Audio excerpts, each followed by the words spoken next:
Wolfblass, proud sponsors of Sportsline.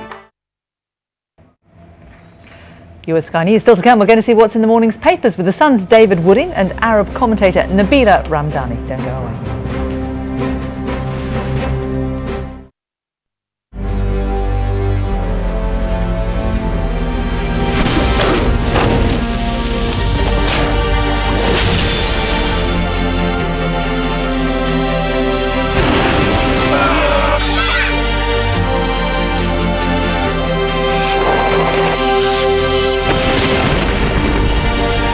Citroën DS4, the 5-door coupe.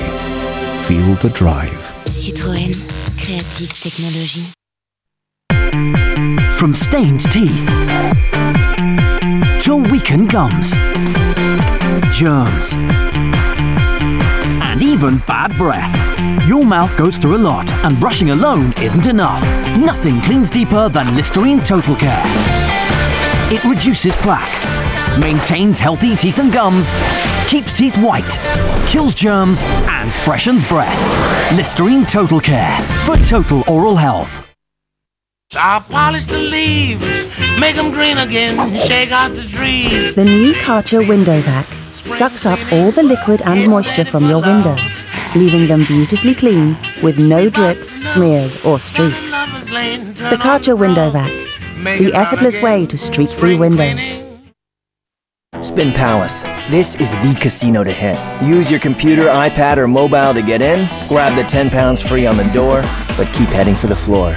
Roulette, blackjack, over 350 slots. With an average 6 million paid out daily, this is where it starts. Spin Palace. Make your play. 6:27 p.m. Slip off those heels. Home, feet home. Slip, slip to the kitchen.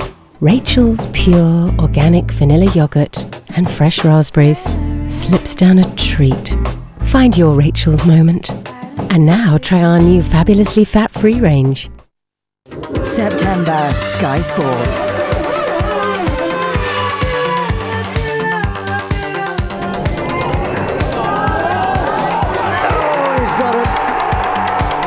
To upgrade to Sky Sports, go to skysports.com/upgrades or call 08442 411 797. He's done it! The greatest night in the history of Chelsea Football Club! September, Sky Sports. Premier banking from Barclays, sponsors of movies in the Sky Store. I'm Beth. Logan. And what brings you to Hamden? Kind of a long story. Do you think that life has a plan for you? If it does, it hasn't shared it with me. Why did you come here? To find you. The Lucky One. Available to rent now in Sky Store. Hello, you're watching the press preview on Sky News, and joining me this evening is the Sun's David Wooding and the Arab commentator Nabila Ramdani. Nice to see you both. First of all, let's remind you what's on the front pages of those papers. And the Telegraph says that the Prime Minister is refusing to drop opposition to a third runway until after the next election. The Financial Times adds Mr Cameron's deputy Nick Clegg doesn't want expansion at Heathrow. The Guardian leads with Mr Clegg saying Britain's wealthy should pay an emergency tax to avoid a breakdown in social cohesion during the recession. The Eye says unemployed school leavers must be prepared to work for free for 3 months with charities or face losing their benefits. The Express has a story about a new gadget that could help beat arthritis. The Mail has an interview with a health expert calling for statins to be given to all over 50s. The Times continues its Olympics souvenir edition cover with a picture of Paralympics runners preparing for the Games. While The Independent says one of the Paralympic sponsors, Atos, faces accusations of classifying seriously sick people as suitable for work. The Sun features one Paralympian, a soldier who was declared dead 5 years ago after a blast in Afghanistan, but survived. The Mirror says a court heard how a policeman beat up his ex-lover to try to kill her unborn baby. And the Star has a story about a Big Brother contestant.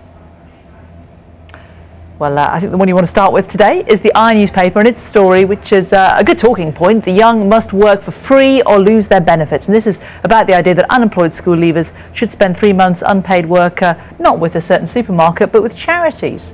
Good idea, David? Yeah, well, this is Chris Grayling, the Employment Minister, with the latest policy in the crackdown on benefits culture, and he's saying that anybody who hasn't under the age of 24, between the age of 18 and 24, who hasn't held a job for 6 months or more should do 3 months unpaid work. And that consists of 30 hours a week working for charities such as Meals on Wheels, charity shops, that sort of thing, care homes, and then 10 hours a week job hunting. Now there will be a bit of a backlash from Labour, I would guess, on this, who may suggest that it's cracking down on people who can't get jobs in a difficulty when you've got 1 million young people unemployed. But what I think Chris Grayling is trying to do here is break this sort of, he uses the word something for nothing culture, where people, a lot of young people, particularly in some estates, who just go straight from school onto the dole, never get a job and get hooked on unemployment and benefits culture. And Nabila, what's your thoughts about it? I mean, do you have concerns about the fact that it says here ministers deny that it's slave labour? Some people will be concerned that it's essentially making these people do something they don't want to do. Well, I think it's a reheated version of the work for free for supermarkets. I very much think so, and I think it's unfair to expect from young people to work for free, essentially. You know, a lot of them come out with degrees from universities, and they expect, they want to move on with their lives. They have, plans to, to get on the property ladder, for example, to, they want to plan ahead the future. But is it these people that this scheme would affect? Is it not those who are literally going from school straight onto benefits, who don't seem to be taking part in society, or a lot of people would say aren't trying to find work? I think it hits the underprivileged the most, because obviously middle class kids are the ones who can take a year off. Often they go on a gap year, they travel the world, and they have wealthy enough parents to look after them and even pay for, either further education in the higher education system, or even, help in paying for their rent and assist them in many ways. But those who are going to suffer the most are those who do not have access to that kind of help because of the lack of private means, effectively. Nabila's right here. The middle class kids already do all this work. They go into internships and so forth. They get up and go sometimes. And there's a lot of kids who do need a bit of a kick up the backside, frankly, to find work. And I think this is aiming at some of those lesser educated kids who may just go onto the dole. There are some families where 3 generations of people have never ever worked, and what's it's interesting in this article inside, Simon Walker of the Institute of Directors is saying that it makes them more attractive to employ if they've shown they've got the get up and go to try and do some work. I don't think it'll do too much harm here. He's only asking for 3 months work after all. He's not asking them to work for the rest of their lives for free, but he's trying to get them into the work habit. And there are studies which show that if you haven't worked by the age of 25, the chances you've ever getting a job are virtually zero. Indeed. The danger, though, is to go from one free internship to the next, and that's what you don't want to generate. And then you're facing charges of exploitation of young people, etc. Indeed. Let's take a look at a slightly jollier subject, the front of the Sun, and this is the Paralympics, which is, of course, starting tomorrow night. It's the opening ceremony. You've got a pull-out souvenir guide. Yeah, well, if young kids are sitting on their backsides worrying and saying, oh, poor me, I can't get a job, you've got to really look at this, at these people at the Paralympics. There on the front page, we've got a soldier who was declared dead 5 years ago after a Taliban bomb attack, age 34, lost both legs, and look at him, he's out there, he's going to be a hero, this guy, whether he wins or loses. We've got a 24-page pull-out inside tomorrow. I tell you, when you read it, it brings a lump to your throat, and you'll never complain about any ailment you have again. I mean, there's soldiers, incredible stories, soldiers have had their limbs blown off who are going out for glory for the country, and there's people like Eleanor Simmons, who was born with a medical condition. She's swimming. There's a builder who took a shortcut across a railway line, got his leg stuck, and it was sliced off by a train. He is now taking part in the Olympics. And there's a great story in there about a young lad who was in the Everton youth team with Wayne Rooney, and he suffered a a life-changing moment, and now he can't play football anymore, but he's in the Paralympics. All of these people are amazing people, and it's going to be great. It's going to be a great occasion, I think. And of course, during the Olympics, so many people became our heroes and heroines, didn't they? You just wonder how much more excitement there's going to be about these people who really achieved such a great deal already to get to this stage. Well, absolutely, but it has to be said that the Sun has done an amazing job in putting together a collection of quite impressive and extraordinary characters, and we have to bear in mind that it features, for example, ex-soldiers who were fighting in very dangerous parts of the world, in hotspots effectively, who are now going to compete at the highest levels, with being effectively impaired in many ways. And there's an interesting fact that in fact the Paralympics were initially started for World War II veterans. So that's a very interesting aspect. But of course, tonight it all started at Stoke Mandeville, didn't it? And tonight we've seen the 4 flames from 4 different parts of the UK being brought together here to light the cauldron, and that flame now from there is now being carried on foot and on various means of transport all the way from Stoke Mandeville down to the Olympic Village for the Paralympic opening ceremony tomorrow night. And let's take a look at one of the other papers now they're covering it. The Times has also got the Paralympics on the front page. There's a really striking image there of it's got everything on it. It's got the Paralympic logo, it's got the Union flag, and obviously reflecting exactly what these structures do and how this is going to help one Paralympian hopefully win some gold for Britain. This is a bit like the Times were doing during the Olympics, this sort of, I haven't seen the full paper, but it looks like it's one of those fold over wrap rounds which they would do with great success during the Olympics. Look forward to seeing that in its full glory tomorrow. I think we're all on a bit of a downer following the success of the Olympics, and this is an extra opportunity to experience all the excitement and the brilliancy of athletes competing at the highest level again. We did wonder whether you could ever top the Olympics, and I have a feeling this could be a very close run thing. Brilliant. Let's take a look at the front of the Financial Times, and back to this story about Heathrow expansion. Of course, this all sparked off by Tim Yeo's comments in the Telegraph, which was published earlier today. Now Nick Clegg is adding his voice and saying that the Lib Dems have always said that they would not be in favour of Heathrow expansion, and he's adding his voice to it. What are your feelings about Tim Yeo's comments, Nabila? Well, I think leaving men and mice to one side, it doesn't really come as a surprise that Clegg is adding his no vote to Heathrow expansion, and he's effectively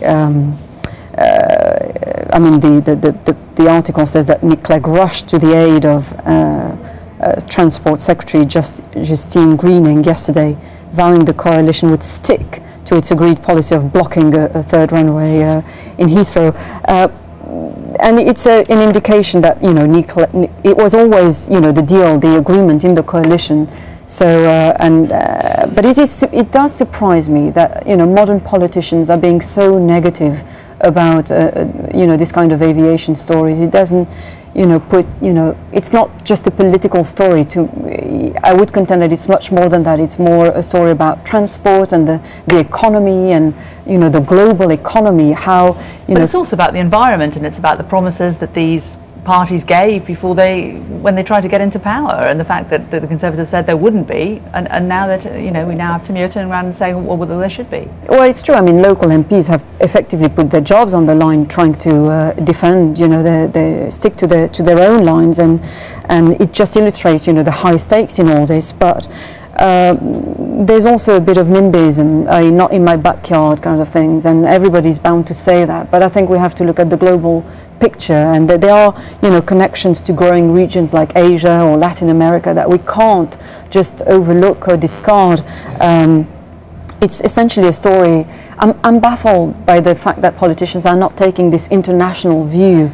It's about economic growth and gaining global markets as well.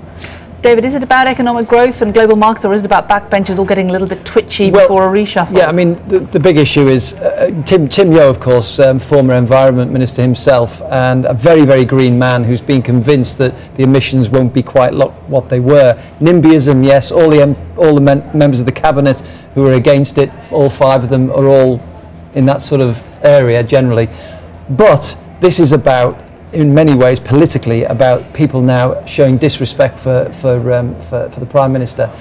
Tim Yeo's outburst yesterday was quite excoriating. He goes on about is he a man or a mouse, and you know, there were 4 or 5 phrases in there saying he had no heart, and they didn't have the political will and all this sort of thing. It's quite open disregard for the Prime Minister, and it's a real challenge from the backbenchers who are getting very, very restless, and ahead of a big reshuffle which we've got coming probably next week. And ahead of all the party conferences, of course. They're all reshuffle, then around. A relaunch, in fact. But I mean, at the moment he's got real problems from his backbenchers. Yes, and essentially questioning the leadership skills of David Cameron as well, and his ability to make decisions.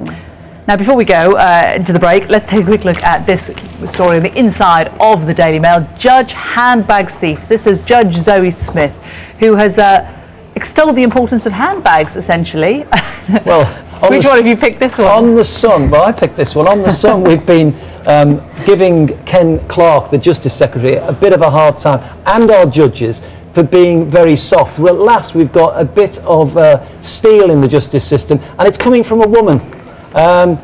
Judge Zoe Smith really let fly, almost physically with a handbag, but verbally at this handbag snatcher, when he seemed to suggest it was just a handbag he'd taken, and she said she went into the real problems suffered by victims of handbag snatchers. She said, without a handbag, a woman is robbed of her security and ability to get home safely. Even once she gets home, she cannot feel safe because of the fear that a stranger has her house keys.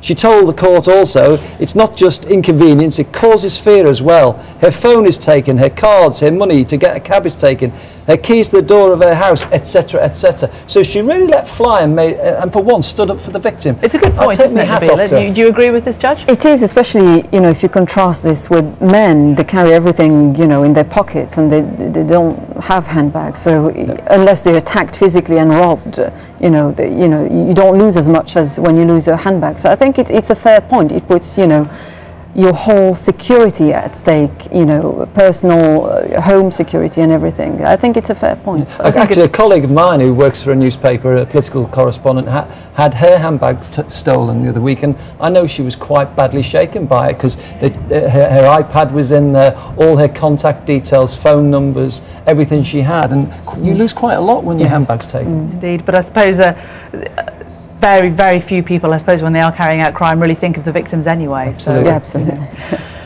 Anyway, lots more to come, including why chocolate and red wine might be bad for you after all.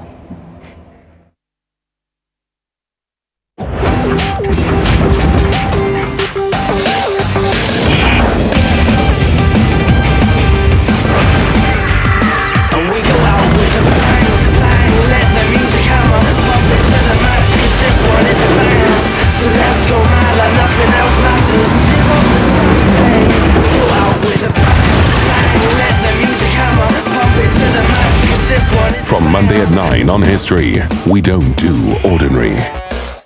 Create your own website with One-on-One. Whether you're a hairdresser, an accountant, or a photographer, choose from over 120 business sectors. Select your company name, color, and design. Industry-specific text and images included. Changes anytime. Personalize your content, design, logo, or images online. One-on-One my website, oneonone.co.uk.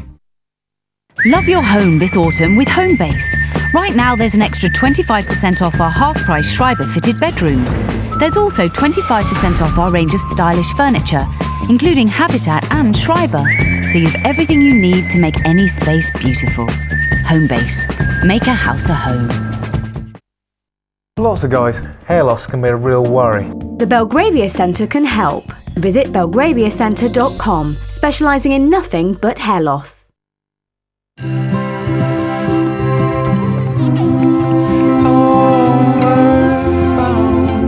wish I was homeward bound. Home, where my thoughts are sleeping. Home, where the music's playing. Home, where my love life's waiting silently for me. Come home to Cathedral City, the nation's favourite.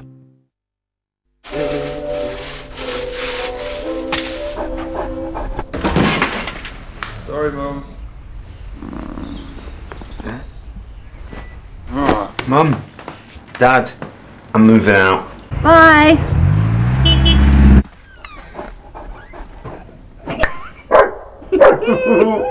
Find your perfect colour with Dulux paint mixing, available in store at Homebase and independent retailers. Welcome back. We're taking a look at tomorrow's newspapers with the Sun's David Wooding and the Arab commentator Nabila Ramdani. And you want to start with the Independent this half, and a story up there in the top left, a story by Grace Dent. So cannabis hits your IQ. Who knew? Well, we did know this, didn't we? It's not a shock, is it, that cannabis is bad for you? No, well, absolutely, and that's why I'm questioning her question, effectively, who knew? Because, you know, we have previous research which already showed that regular consumption of cannabis can damage you in many ways, including damage your brain cells or lead to psychotic breakdowns, including schizophrenia, for example. And I don't think that anybody would be too surprised to learn that your regular consumption of cannabis can lead to a drop in your IQ. It's a brain-related story, and if you ever met anybody who's on drugs, including cannabis, then you have to agree that they're not always as acting as sensibly as they might while clean. So, and I think it's fair to say that it's pretty obvious that anybody who's consumes drugs on a regular basis, it's bound to damage your health on the long term. And especially when we're talking about illegal drugs, you never know what you're getting effectively. So, indeed. Not to be recommended. Let's move on to the Daily Telegraph. You picked the story about Nick Clegg. It's down there, right down at the bottom at the front. It's also on the front of the Guardian as well. Nick Clegg demanding an emergency tax on the rich to tackle the downturn. How is he going to make this work, David? Well, this is quite interesting. 5 months after Nick Clegg approved a tax cut for the better off, he now wants to have an emergency wealth tax of some kind. I think we're going to go back to this mansion tax. They keep trying to resurrect this mansion tax, which is, of course, a tax on people who own a house over, they've moved the goalposts, £1 million or £2 million. They think that's a way of getting the rich people to pay up the money without moving off to different countries and all the other loopholes they have, because if you own a property over here, then it's easier to tax. And I think that's what this is about. Yeah, that's right. That's a tax on wealth and not on income. That's the main... How much is this about Nick Clegg sort of flexing his muscle in advance of the conferences, really? Well, and, setting out some of the things that are going to be up. This is clearly going to be on the Lib Dem, one of his he's teeing up a speech, I would guess, for the conference.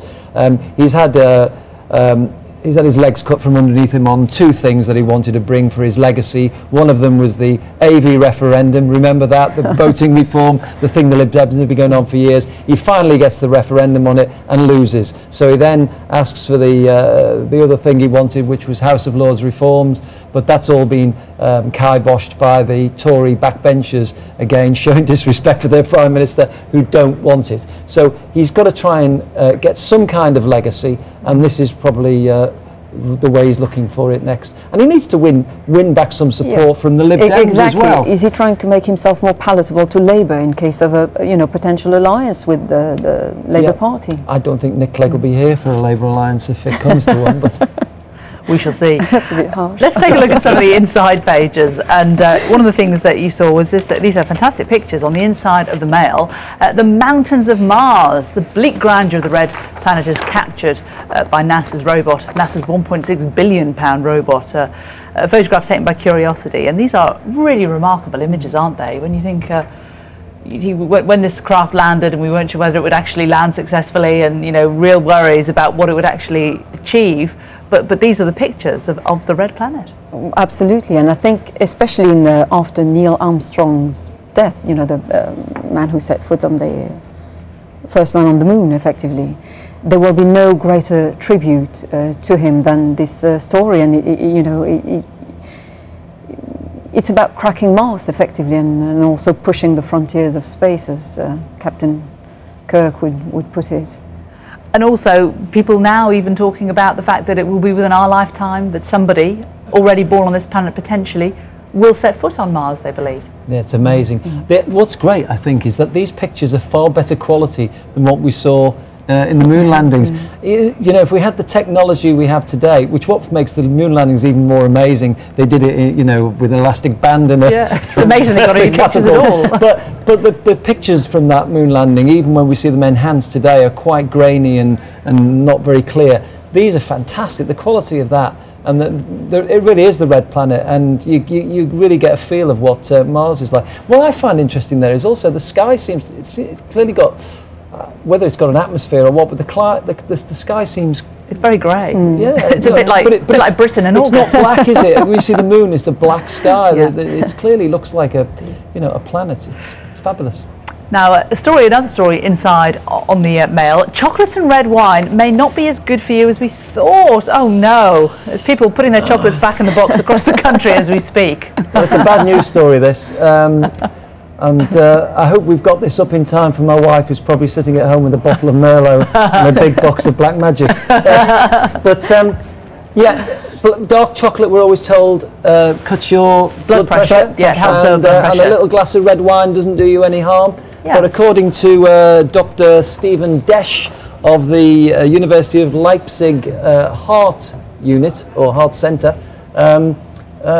this is all nonsense. He said that...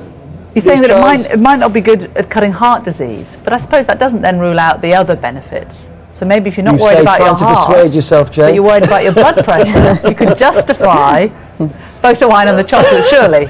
Well, I think it's all about how much you take, by the sounds of it. I mean, one little nibble of chocolate and the odd glass of wine probably doesn't do you any harm at all. Everything in moderation, Nabila. Well, I wouldn't be too concerned about this story. I'm sure in the next few days we'll see, a completely different take on the front page of the Daily Express. They love a health story. Well, on that bombshell, chocolates and red wine, not as good for you as we thought. We'll have to leave it. Nabila Ramdani and David Wooding, thank you both very much. As the dry condition extends over Amritsar, we'll find a blend of flavours to tempt your palate. Well, let's take a look at that weather, and Wednesday is going to be a wet day after a wet start over northern and western Britain, but southern parts will turn dry later in the week. The morning will see showery rain in the west, spreading across to eastern England, with sunshine and more scattered, heavy and sometimes thundery showers developing elsewhere. It'll be windy in the south, fairly calm over much of the north, so the showers will be slow moving there. The afternoon will see the more prolonged rain over eastern England slowly giving way to brighter, more showery conditions, while northwest Scotland will see more general showery rain returning from the north. The showers elsewhere will tend to fade back to the coasts later. Thursday will be a calmer, drier day for most. Heavy showers will linger in the southeast. Looking ahead to Friday, the papers are telling us it's going to be 80 degrees Fahrenheit apparently. Weather updates, sponsored by Qatar Airways. Coming up in Sky News at midnight, New Orleans prepares for Isaac as it strengthens to a hurricane. We'll have all the latest. Shall we? Let's give it a test. Hey.